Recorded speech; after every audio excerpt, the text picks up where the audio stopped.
Hello बच्चों, welcome back to my channel. तो last video में हमने कुछ बेसिक अकाउंटिंग टर्म्स कवर कर ली थी और बाकी बची हुई टर्म्स हम इस वीडियो में कवर करेंगे। तो आइए स्टार्ट करते हैं। ठीक है, नेक्स्ट नेक्स्ट है कैपिटल। कैपिटल यानी कि पूंजी। ठीक है, अब क्या होता है कि कोई भी एक बिजनेस स्टार्ट होता है, ठीक है, तो उसके जो ओनर्स होते हैं उसमें कुछ पैसा लगाते हैं। ठीक है, वो उसके अंदर कुछ कैश कैश की फॉर्म में या किसी अदर फॉर्म में कुछ बेनिफिट्स या लेके आते हैं। तो वो होती है उसकी कैपिटल। उस चीज को जो वो लेके आए उसको हम कैपिटल बोलेंगे। ठीक है, यानी कि अमाउंट इन्वेस्ट जो उन्होंने किया है, बिजनेस ओनर्स ने जो अमाउंट इन्वेस्ट किया है बिजनेस में, उसको हम बोलेंगे कैपिटल। ठीक है, तो जैसा कि मैंने अभी बताया, कैसे कैसे लेके आ सकते हैं, या तो वो कैश की फॉर्म में लेके आ सकते हैं कैपिटल को, या फिर anything of value. Anything of value, जैसे कि मान लो कोई किसी ने कोई बिजनेस स्टार्ट किया, उसके पास एक पर्सनल लैंड पड़ी थी। ठीक है, उस लैंड पे उसने ऑफिस बना लिया। ठीक है, तो वो जो लैंड जो उसने बिजनेस को दी है उस ओनर ने, वो उसकी कैपिटल कहलाएगी। ठीक है, या फिर मान लो कोई जैसे फर्नीचर पड़ा हुआ था उसके बाद घर पे। ठीक है, वो सारा फर्नीचर वो घर से उठा के बिजनेस में इन्वेस्ट कर दिया उसने बिजनेस स्टार्ट करते टाइम। तो वो उसकी इन्वेस्टमेंट यानी कि कैपिटल कहलाएगी बिजनेस के लिए। ठीक है, अब वो जो जितनी भी कैपिटल होती है, ये कैपिटल जो होती है, ये पूरी कैपिटल ओनर के बिजनेस के लिए ओनर के प्रति लायबिलिटी होती है। लायबिलिटी होती है, और ये एक इंटरनल लायबिलिटी होती है। तो अब क्योंकि ये भी एक तरीके की लायबिलिटी होती है बिजनेस के लिए, तो अगर हम बैलेंस शीट देखें, एक बैलेंस शीट आप पढ़ोगे फ्यूचर में। ठीक है, तो यहाँ पे सारी लायबिलिटीज होती हैं। ठीक है, यहाँ पे अमाउंट होता है लायबिलिटीज का, यहाँ पे एसेट्स होती हैं, यहाँ पे अमाउंट होता है एसेट्स का। ठीक है, तो यहाँ पे ही सारी लायबिलिटीज आती हैं, इंटरनल हो या एक्सटर्नल हो। ठीक है, सारी लायबिलिटीज लिखी जाएंगी, यहाँ पे ऊपर कैपिटल लिखी जाती है, और इनका टोटल जो है एसेट्स और लायबिलिटीज का मैच करता है। ठीक है, ये इस तरीके से फॉर्मेट बनता है। सोल प्रोप्राइटरशिप में क्या होगा? सोल प्रोप्राइटरशिप में उसकी कैपिटल कौन इन्वेस्ट करेगा? प्रोप्राइटर। ठीक है, पार्टनरशिप में, पार्टनरशिप में कौन लेके आएगा कैपिटल? उसके पार्टनर्स लेके आते हैं। ठीक है, और कंपनीज में कौन लेके आएगा? कंपनीज में शेयर होल्डर्स, शेयर होल्डर्स उसकी कैपिटल को लेके आते हैं। ठीक है, कैपिटल समझ में आ गया। चलो नेक्स्ट चलते हैं। नेक्स्ट होता है गुड्स। गुड्स होता है, हिंदी में बोले माल, यानी कि जो प्रोडक्ट जिसकी बाइंग एंड सेलिंग में या प्रोड्यूसिंग एंड सेलिंग में बिजनेस काम कर रहा है, उसको बोलते हैं गुड्स। ठीक है, जिसकी डीलिंग वो बिजनेस कर रहा है वो होती है गुड्स। यानी कि जैसे कोई एक मान लो फर्नीचर का बिजनेस करता है कोई एक इंसान। ठीक है, तो वो फर्नीचर जो होगा उसके लिए गुड्स कहलाएगा। ठीक है, कोई मान लो कोई एक बिजनेसमैन है जो कि लेट्स से स्टेशनरी में डील करता है। ठीक है, वो स्टेशनरी खरीदता है और जो भी उसके ग्राहक होते हैं उनको वो बेचता है, तो वो स्टेशनरी उसके लिए क्या हो जाएगा? गुड्स कहलाएगी। ठीक है, तो जो भी चीज जिसके अंदर वो पर्टिकुलर बिजनेस डील करता है वो उसकी गुड्स कहलाती हैं। ठीक है, नेक्स्ट नेक्स्ट है स्टॉक। हिंदी में भी उसको स्टॉक ही बोलते हैं। Stock is a measure of something on hand, goods, spare and other items in a business. तो स्टॉक क्या होता है? स्टॉक एक्चुअली में जैसे देखो क्या होता है ना, मैन्युफैक्चरिंग कोई कंपनी है, मान लो मैन्युफैक्चरिंग कंपनी है। ठीक है, उसके अंदर कुछ पहले क्या करती है, जैसे मान लो शुगर बनाती है वो मैन्युफैक्चरिंग कंपनी। ठीक है, शुगर बनाती है, तो उसमें वो रॉ मटेरियल लेके आएगी शुगर केन्स। ठीक है, शुगर केन्स खरीद के लेके आती है। अब मान लो at the end of the financial year, अब वो देखे तो उसके पास कुछ शुगर पे एक शुगर केन पड़ा होगा। ठीक है, कुछ एक अमाउंट ऑफ शुगर केन पड़ा होगा। उसके बाद सेमी फिनिश्ड गुड्स, यानी कि जो शुगर केन प्रोसेस चल रहा है वो सेमी फिनिश्ड गुड्स भी पड़ी होंगी। ठीक है, एंड उसके बाद कुछ फिनिश्ड गुड्स भी पड़ी होंगी उसके पास, कि जो शुगर उसने बना ली है अभी कुछ दिनों पहले, वो शुगर भी पड़ी होगी। तो वो सारी चीजें मिला के, उन सारी चीजों को मिला के क्या हम क्या बोल सकते हैं? स्टॉक बोल देंगे। ठीक है, उन सारी टाइप्स की चीजों को हम मिला के स्टॉक बोल देंगे। अब ये स्टॉक जो है दो तरीके का हो सकता है, ओपनिंग स्टॉक, क्लोजिंग स्टॉक। ठीक है, ओपनिंग स्टॉक हो सकता है और क्लोजिंग स्टॉक हो सकता है। ओपनिंग स्टॉक क्या होगा? फाइनेंशियल ईयर के स्टार्टिंग में, यानी कि 1 अप्रैल, लेट्स से हमारा कोई एक, हम इस फाइनेंशियल ईयर ले लेते हैं 1 अप्रैल 2024। ठीक है, इस दिन पे जो हमारे पास जितना भी स्टॉक पड़ा होगा वो होगा हमारा ओपनिंग स्टॉक। और 31 मार्च 24 को, सॉरी 24 नहीं 25 को, जो भी हमारे पास स्टॉक पड़ा होगा उसको बोलेंगे हम क्लोजिंग स्टॉक। ठीक है, तो यानी कि फाइनेंशियल ईयर के स्टार्टिंग में जो हमारे पास स्टॉक है वो ओपनिंग स्टॉक कहलाएगा, और जो भी स्टॉक हमारे पास फाइनेंशियल ईयर के एंड में पड़ा हुआ है उसको बोलेंगे हम क्लोजिंग स्टॉक। ठीक है, नेक्स्ट सेल्स। सेल्स क्या होती है? विक्रय। सेल्स सिंपल है एकदम, बिल्कुल जो समझ में आता है, जो भी कोई गुड्स जिसमें वो डील करता है, ठीक है, या फिर जो मैन्युफैक्चरिंग कंपनी है वो मैन्युफैक्चर करती है, उसको सेल करके, उसको सेल करके जो भी रिसीव होता है, जो भी कुछ उसे पेमेंट रिसीव होती है, उस टोटल अमाउंट को हम बोलेंगे सेल्स। ठीक है, वो टोटल अमाउंट उसकी सेल्स कहलाएगी। ठीक है, it includes both cash and credit sales. ठीक है, यानी कि जो हम, जैसे मान लो कोई बिजनेस कोई मोबाइल फोन्स बेचती है कोई बिजनेस, ठीक है, तो अब वो कैश में भी बिक सकता है या क्रेडिट में भी हो सकता है। ठीक है, क्रेडिट में भी बिक सकता है वो चीज। ठीक है, तो वो सारा जो है टोटल सेल्स में ही। अब इसका मतलब ये है कि ये कोई भी चीज बेच के अगर हमें पैसा मिल गया हो या पैसा मिलना बाकी हो, टोटल मिला के वो दोनों चीजों को हम सेल्स में कंसीडर करेंगे। ठीक है, इस तरीके से कैश और क्रेडिट दोनों को हम इंक्लूड करेंगे सेल्स में। अब एक चीज होती है सेल्स रिटर्न। सेल्स रिटर्न क्या होती है? अब देखो, कुछ हम चीजें बेचेंगे मार्केट में, ठीक है, अब हमारी चीजें कुछ लोगों को पसंद आएगी, कुछ लोगों को हो सकता है पसंद ना आए, या फिर पसंद आ जाए तो, या मान लो कुछ चीज ऐसी जो डिफेक्टेड निकल आई, ठीक है, तो वो चीजें सेल्स रिटर्न में आ जाएंगी वापस हमारे पास। ठीक है, वो जो है हमारे कस्टमर ने हमें वापस कर दी सेल्स में। ठीक है, तो उस उन चीजों को, उस टोटल अमाउंट को, जितने अमाउंट की गुड्स हमारे पास वापस आई, उसको हम बोलेंगे सेल्स रिटर्न। और इसको हम एक अनदर टर्म से भी डिनोट करते हैं, उसको बोलते हैं हम रिटर्न इनवर्ड। इनवर्ड मतलब वो रिटर्न होके इनसाइड द बिजनेस आई है। ठीक है, वो रिटर्न होके इनसाइड द बिजनेस आई है, इसलिए हम उसको रिटर्न इनवर्ड बोलेंगे। ठीक है, सो जैसे सेल्स होती हैं ऐसे ही परचेजेस भी होती हैं, यानी कि क्रय। तो total amount of goods procured by the business on credit और ऑन कैश फॉर यूज और सेल। ठीक है, तो कुछ भी ऐसी चीज जो कि बिजनेस ने अपने यूज के लिए या फिर दोबारा सेल करने के लिए खरीदी हैं, वो सारी चीजें उसकी परचेसेस कहलाएंगी। ठीक है, तो जैसे कि अभी हमने शुगर केन वाला एग्जांपल लिया था, शुगर केन खरीदा जाता है, उसके बाद उसकी शुगर बनाई जाती है, वो बेच दी जाती है। तो शुगर केन खरीदा जाता है, वो क्या होंगी, वो परचेजेस में इंक्लूड होंगी। और जो उसकी जो शुगर बेची जाएगी वो हमारी सेल्स में इंक्लूड हो जाएगी। ठीक है, इस तरीके से होएगा। नेक्स्ट है रेवेन्यूज। रेवेन्यू मतलब हिंदी में बोलते हैं उसको आगम। Revenue is broader term that encompasses all the income earned by the business from the various sources including sales as well as the other activities. ठीक है, तो कुछ भी बिजनेस को in terms of money receive हो रहा है, कुछ भी बिजनेस के पास आ रहा है बाहर से, वो सारा उसकी रेवेन्यू कहलाएगी। ठीक है, अब वो नॉर्मल ऑपरेटिंग एक्टिविटीज से भी मिल सकता है, प्लस अदर एक्टिविटीज से भी मिल सकता है। मान लो कोई एक बिजनेस है जो कि जैसे मोबाइल बेचता है, ठीक है, कोई एक बिजनेस की दुकान है जो कि मोबाइल्स में डील करती है, मोबाइल बेच के जो उसको पैसा मिलेगा वो रेवेन्यू में इंक्लूड हो जाएगा। प्लस मान लो उसके पास कुछ एक्सेस कैश पड़ा हुआ था, उसने उसकी एफडी करा दी बैंक में, उससे उसको इंटरेस्ट मिल गया एफडी का।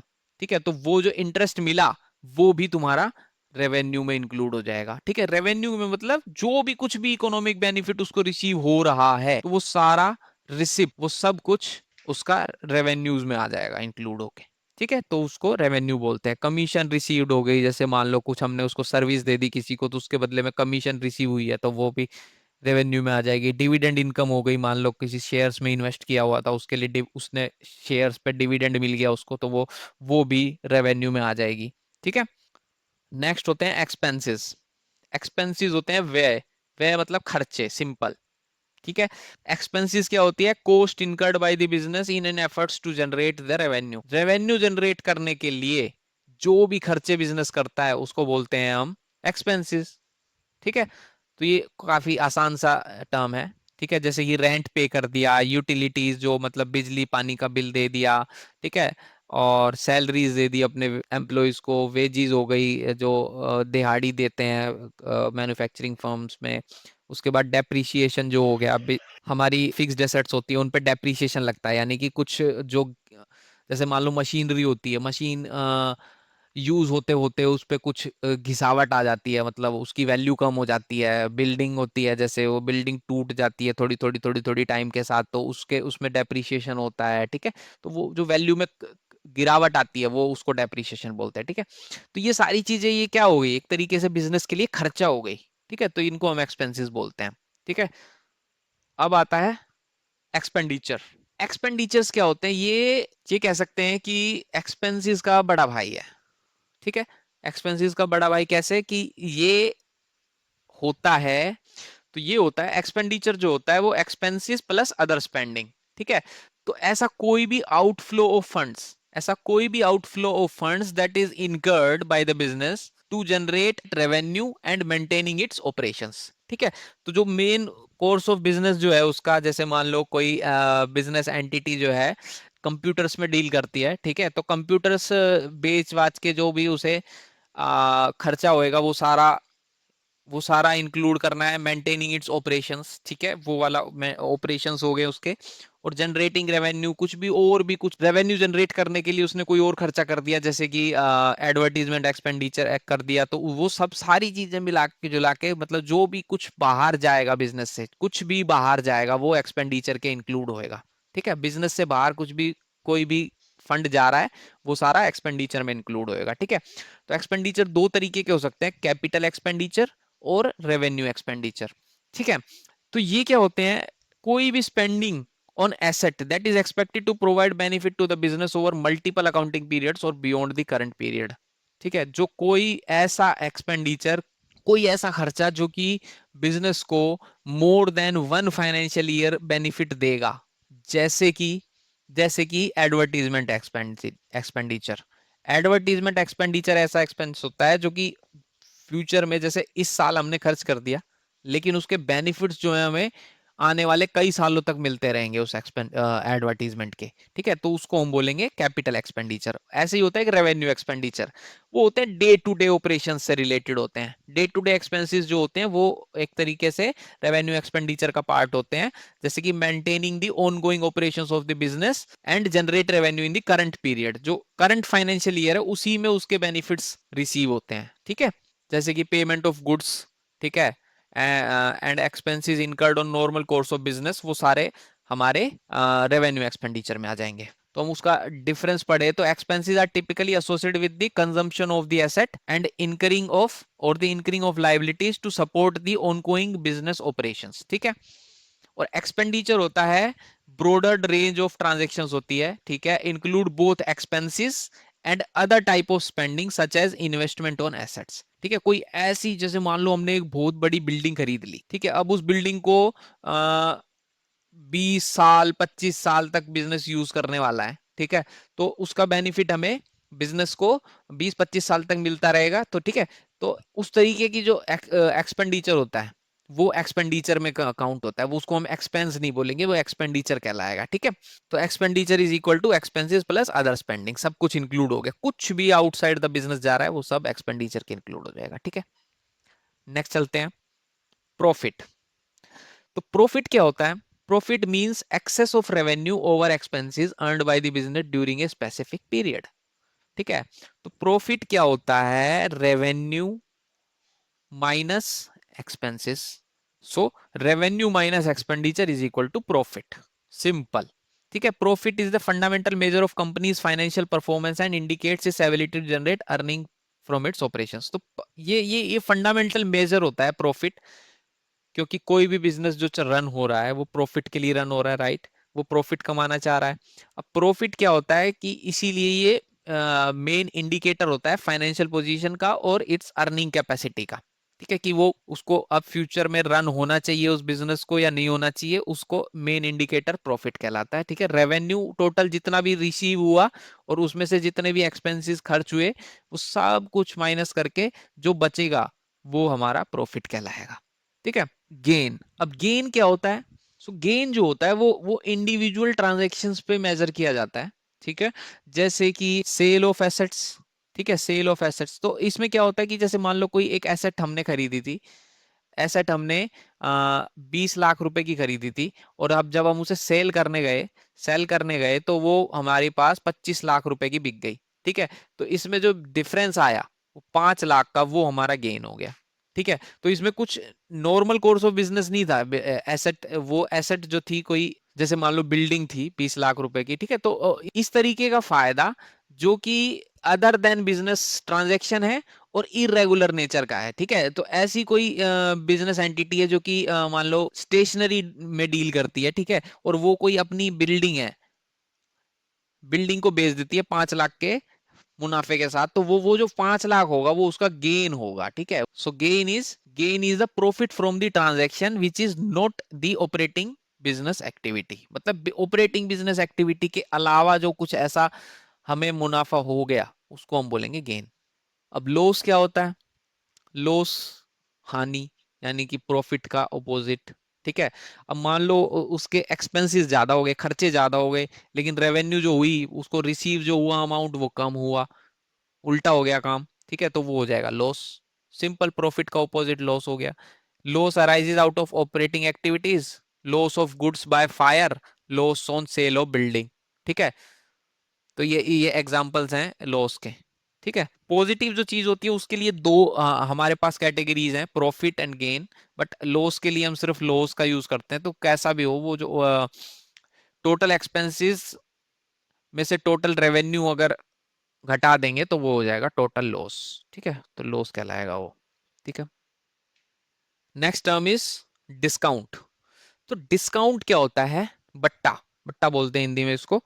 ठीक है, तो डिस्काउंट होता है जो भी, ये डिस्काउंट तो आपने बहुत बचपन में भी सुना होगा, अभी तक आप सुनते हुए आ रहे हैं पूरी लाइफ। ठीक है, डिस्काउंट क्या होता है कि कोई भी एमआरपी है, एमआरपी थी, ठीक है, उससे कम में अगर कोई चीज उससे कम में सेल हो जाती है वो चीज, तो उसको हम बोलेंगे डिस्काउंट। ठीक है, अब ये दोनों तरीके से हो सकता है, जब हम कोई चीज खरीदने जा रहे हैं तब भी हमें डिस्काउंट मिल सकता है। ठीक है, और हम जब सेल करते हैं तो हमें किसी को डिस्काउंट देना भी पड़ सकता है। तो डिस्काउंट दोनों तरीके से होता है। ठीक है, तो वो इनकम भी हो सकता है और एक्सपेंस भी हो सकता है डिस्काउंट हमारे लिए। ठीक है, तो ट्रेड डिस्काउंट होता है, एक होता है कैश डिस्काउंट, या कैश डिस्काउंट या सेल्स डिस्काउंट भी बोल सकते हैं हम इसको। ठीक है, तो ट्रेड डिस्काउंट क्या होता है? ट्रेड डिस्काउंट वो होता है reduction in the list price of the product और service offered by the seller और बायर। ठीक है, जो अब मान लो कोई हम दुकान पे गए, किसी मान लो कपड़े की दुकान पे गए। ठीक है, हम बोलते हैं कि यार ये 1,000 रुपए का शर्ट है। ठीक है, उसको हम बोलते हैं कि भैया थोड़ा डिस्काउंट लगा दो। ठीक है, वो बोलता है चलो 800 में ले जाओ। तो वो जो 200 रुपए उसने कम करे वो डिस्काउंट हो गया। ठीक है, वो 200 रुपए उसके लिए एक्सपेंस हो गया as a discount, discount as a expense. ठीक है, हमारे लिए वो गेन हो गया। ठीक है, ठीक है, और कैश डिस्काउंट क्या होता है? कैश डिस्काउंट वो होता है जो कि इमीडिएट पेमेंट के लिए दिया जाता है। ठीक है, प्रॉम्प्ट पेमेंट के लिए यूज होता है। ठीक है, मान लो कोई एक बिजनेस है, सामान बेचता है। ठीक है, अपने कस्टमर को वो बोलता है कि यार तुम आज ही पेमेंट कर दो, मैं तुम्हें 20% का डिस्काउंट दे दूंगा। ठीक है, आज पेमेंट करने पे। ठीक है, आज ही कैश कैश पेमेंट कर दो, डिस्काउंट मिल जाएगा। ठीक है, वो इस तरीके का, यानी कि जो कि कैश पेमेंट रिसीव करने के लिए जो डिस्काउंट दिया जाता है वो डिस्काउंट कैश डिस्काउंट कहलाता है। ठीक है, वो क्यों क्यों दिया जाता है जनरली बिजनेस को? क्योंकि देखो क्या होता है कि अगर मान लो कोई कस्टमर हमारे पास आया, वो कहता है कि यार नहीं, हम तुम्हारे पैसे ना 2 महीने बाद देंगे। ठीक है, तो वो हो सकता है वो ना भी दे, वो डूब जाए वो पैसे हमारे, तो उसमें क्रेडिट क्रेडिट ट्रांजेक्शन्स में वो पैसे डूबने की पॉसिबिलिटी बनी रहती है, तो उनको अवॉइड करने के लिए कैश डिस्काउंट दिए जाते हैं। ठीक है, वाउचर्स क्या होते हैं? वाउचर्स यानी कि प्रमाणक, simple. Documentary evidence in support of the transaction is known as voucher. तो ऐसा कोई डॉक्यूमेंट जो कि हमारी ट्रांजैक्शन होने का सबूत दे, वो हमारा वाउचर कहलाएगा। जैसे कि we buy goods for cash, ठीक है, वी गेट कैश मेमो। तो वो जो कैश मेमो, हम मान लो कोई दुकान से कपड़े खरीद के लाए, उसके बदले में जो एक पर्ची वो काट के देता है हमें, कैश मेमो, वो उस ट्रांजेक्शन का सबूत होता है कि हमने उससे खरीदे थे। तो वो कैश मेमो जो होगा वो हमारा वाउचर कहलाएगा। ठीक है, और वो क्रेडिट में जब ट्रांजेक्शन होती है वो, तो उसके लिए इनवॉइस इनवॉइस दिया जाता है, तो उसको बोलते हैं, उसको भी हम एक वाउचर बोलेंगे। और कुछ भी हम पेमेंट करके आते हैं तो उसके लिए हम रिसिप्ट मिलती है। जैसे हमने कोई रेस्टोरेंट में खाना खाया, ठीक है, तो उसके उसके बाद हमें एक रिसिप्ट मिलती है कि हमने कितने का बिल पे करना है हमें। तो उस वो जो बिल पे करने के बाद जो रिसिप्ट में हमें मिलती है उसको बोलेंगे हम वाउचर। तो ये कुछ भी कैश मेमो, इनवॉइस, रिसीट्स, ये जितने भी सारे हमारे जो ट्रांजैक्शन को होने का सबूत देते हैं वो होते हैं वाउचर्स। ठीक है, सिंपल टर्म है, ज्यादा इसमें डिटेल में जाने की जरूरत है नहीं कुछ। नेक्स्ट इज ड्रॉइंग्स, आहरण। तो ये क्या होता है? विड्रॉल ऑफ मनी और goods by the owner from the business for personal use is known as drawings. Simple है, जैसे मान लो कोई एक किराना स्टोर है, ठीक है, उसमें से जो बिजनेस ओनर है वो कुछ सामान निकाल के अपने होम ले गया, अपने घर ले गया। ठीक है, तो वो जो सामान निकाल के ले गया वो उसकी ड्राइंग्स कहलाएगी। क्यों? क्योंकि वो बिजनेस ने सेल नहीं किया है, वो अपने पर्सनल यूज के लिए लेके चला गया ओनर। ठीक है, या फिर उसमें उसने क्या किया, अपने गल्ले से कुछ पैसे निकाल के अपने घर ले गया। ठीक है, तो वो उसका कोई रिकॉर्ड नहीं है बिजनेस में, तो वो एज ए कैसे रिकॉर्ड होंगी? वो एज ए ड्राइंग्स रिकॉर्ड होंगी बिजनेस में। ठीक है, ठीक है, let's say the owner of the sole proprietorship withdraws ₹500 in cash from the business for personal use. तो पर्सनल यूज के लिए कुछ भी बिजनेस से, बिजनेस ओनर्स जो हैं बिजनेस से निकाल के लेके जाएंगे वो सारी चीज उसकी ड्राइंग्स कहलाएंगी। ठीक है, ये कैपिटल का ऑपोजिट होता है। कैपिटल क्या होता है? वो कितना पैसा बिजनेस में लेके आए। ठीक है, कितना पैसा बिजनेस में लेके आए वो सारा कैपिटल कहलाता है, और कितना बिजनेस से बाहर लेके गए वो उसकी ड्राइंग्स कहलाएंगी। ठीक है, सिंपल है। अब है डेटर्स। डेटर्स होते हैं देनदार। अब डेटर्स क्या होते हैं? डेटर्स जैसे मान लो हमने किसी को कैश सामान बेचा, कैश रिसीव हो गया, बात खत्म। ठीक है, लेकिन लेट से हमने उसको क्रेडिट पे कुछ सामान बेच दिया। ठीक है, क्रेडिट पे सामान बेच दिया, और अब वो क्या करेगा? अब he is liable to pay to the business. ठीक है, अब उसने पैसे पे करने हैं बिजनेस को, तो वो हमारा डेटर कहलाएगा, यानी कि उससे हमें पैसे लेने हैं। ठीक है, तो जो भी जिससे भी जिस व्यक्ति से हमें या फिर किसी बिजनेस एंटिटी से हमें पैसे लेने हैं, ठीक है, and which is liable to pay to us, तो वो हो जाती है हमारे डेटर्स। तो डेटर्स एक तरीके से क्या हुआ? हमारी लायबिलिटी हुई या फिर एसेट्स हुई। तो डेटर्स जो है हमें कभी फ्यूचर में बेनिफिट देने वाले हैं। क्यों? क्योंकि हमें उनसे कैश रिसीव होएगा कभी फ्यूचर में, तो वो हमारी एसेट होगी। ठीक है, वो एक तरीके की हमारी एसेट होती हैं, और बैलेंस शीट में एसेट साइड में दिखाई जाती है। ठीक है, ना कि लायबिलिटी साइड में। Total amount standing against each person और entities on the closing date is shown on the balance sheet on sundry debtors on the asset side. ठीक है, यहाँ पे एसेट साइड में दिखा दिया जाता है सन्ड्री डेटर्स को। ठीक है, इसके ऑपोजिट होता है, इसके ऑपोजिट होता है क्रेडिटर्स। तो क्रेडिटर्स वो लोग होते हैं जिनको हमें पैसा देना है।